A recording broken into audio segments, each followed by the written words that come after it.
meron sana akong alas 8 doon sa PSC. In-invite ko yung mga social lang po Maynila ngayon.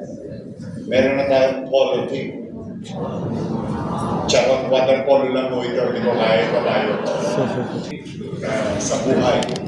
Siya namang tumatakbo sa ating pamahalaan lungsod ng Maynila. Ever since, when I was a councilor then, I have so many experience with UST. In a quiet moment in the billing section. Kasi talaga naman nakakawa. But I'm really happy that those kids and children, what you call blue baby, most of them, survive. And now they are team agents. Dahil sa mga doktor ng UST. So, thank you very much. Dr. Jessica Marie Abanyo, I hope I pronounce it right, head of the Eye Institute. Dr. Marcelino Banson, chairman. Pangalawang generasyon na pala kayo. Tatay niyo po ba yung kanina? Talaga? Mas gwapo yung tatay niyo. Dr. Charito Malo, Consolacion Medical Director. Reverend Father Julius Paul Pactor. Father, show us the way.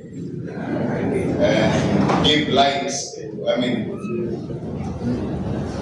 Lumiwanag sana tatahakin ng landa sa mga leader ng aming kanya-kanyang pamahalaan nowadays. Sabi ng Eye Institute,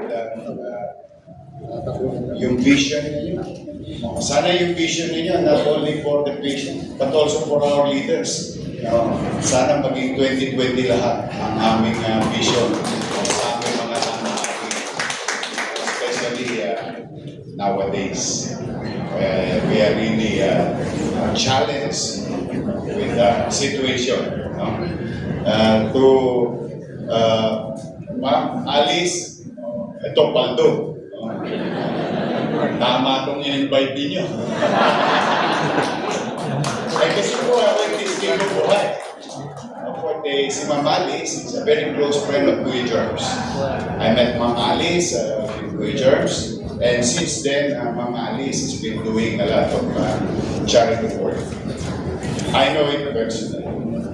Kaya pagka nag-donate sa Eye Institute, sa UST, si Ma'am Alice, huwag kayo mag-alala. Parang nyo lang siya nakalmot. Dr. Lisa Perez-Johnson, good morning. Dr. Efren Laksamana, to other distinguished guests, at sa lahat ng mga doktor. Una po congratulations sa inyong lahat. At ako taos pusong nagpapasalamat bilang inyong alkalde na ang inyong institusyon ay patuloy na lumalawak at pinahaba ang kamay. I, your mayor also, is fully invested into MBN. Para lang alam ko marami nagbayad sa inyo ng kamilyar dito ng mga nakaraang linggo at buwan at nagbayad din kayo ng mahal na basura, garbage bin sa lungsod. But where our money will go? I think that's the best question that any taxpayer should know. We focus, I personally believe in MBN. While we have limited resources, but that kind of resources, a big chunk of it, will be dedicated to MBN. Minimum basic needs. And that speaks of housing, education, healthcare, and jobs. With regard to healthcare, we are not only empowering our medical professionals by having yung tamang equipment, mga gamit medikal na kakailanganin sa mga institusyon, katulad ng inyong institusyon. Kundi pati yung mga resources na kakailanganin ng isang pasyente.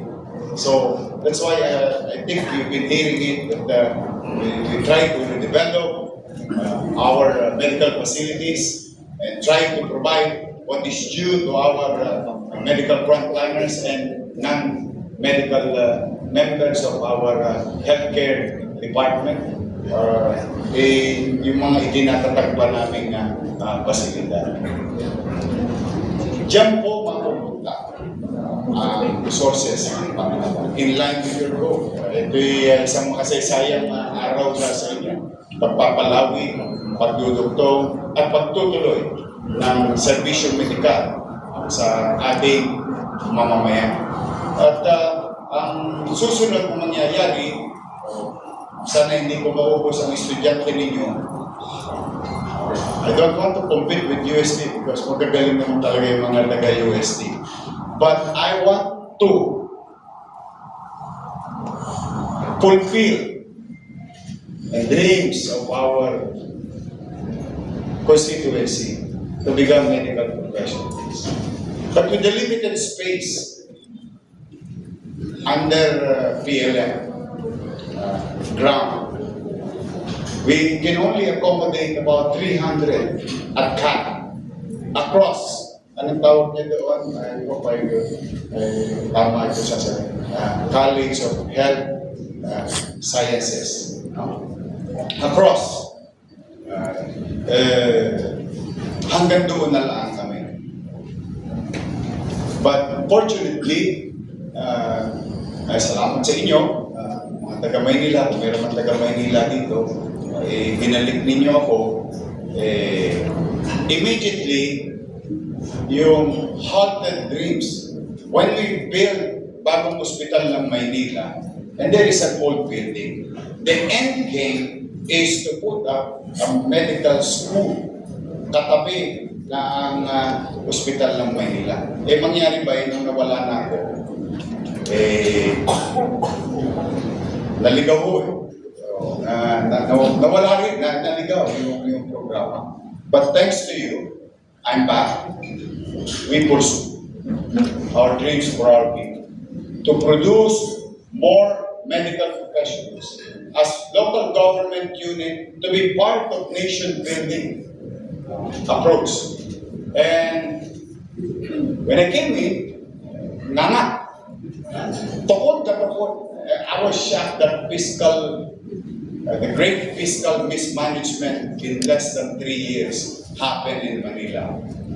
But then again, I have an obligation not to point fingers, but to do the job and try to find ways to achieve our goals, visions, and aspirations for our people in our city. But thanks to President Marcos, binigay ko yung mga pangarap ko para sa inyo. Kumbaga, reseta. Binigyan ko ng reseta si Gome o si President Marcos, o pagbigay ko sa kanyang ganyan, o buti na lang, mercury drug siya. Bukas, 24 oras, nakadali ako ng pananalapi ng national government. And that is why, I think you saw it in the news about, I think more than a month ago, we groundbreak the Pangatasan Luzon ng Maynila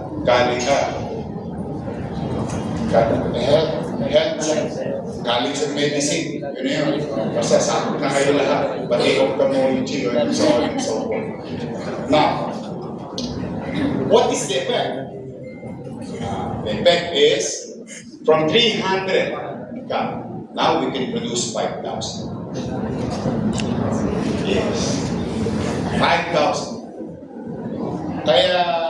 Kaya ko yan excited ako. Kasi alam ko naman, hindi naman masama. May kinukwento nga sa akin si Yusek Chok kanina. Hindi naman masama na mangarap ang isang medical professional to go abroad and find greener pasture. That's good. But if we produce more, we send more, but more will stay and can accommodate what you call the doctors versus population ratio. And that is our goal, our long-term goal. Kaya ako'y natutuwa ngayong araw na ito In fact, last minute, kagabi, nag-confirm ako. Kasi meron sana akong alas 8 doon sa PSC. In-invite ko yung mga social lang po Maynila ngayon. Meron na tayong polo team. Charot, water polo lang po ito. Hindi ko kaya pa tayo. In-invite ko po yung mga banyaga because Manila, we have so much swimming pools. We created a team to compete worldwide. And they're coming here today. Pero speaking of favoritism, favorite ko yung US team. But I really wanted to show in our own little way as your city government supporting your initiative. And to those, at least, simple thanks to the founding fathers of this institute. To the institution, UST, rest assured, may awa ang Diyos.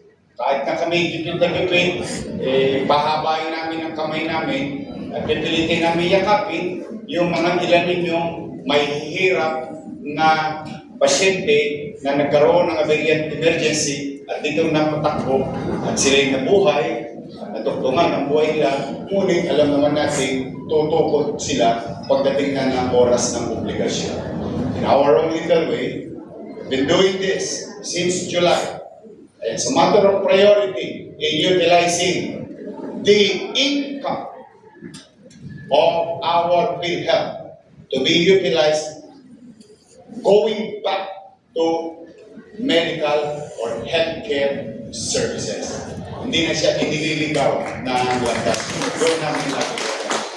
So, palang araw, baka may mga pasyente kayo sa mga amats, no? Padala nyo lang sa amin. Baka makatulong kami. Huwag po kayong magdadala mag-isip. Basta kami, sasabihin naman namin kung oo o hindi para walang tenga. Mas mahirap kasi yung hindi ka certain.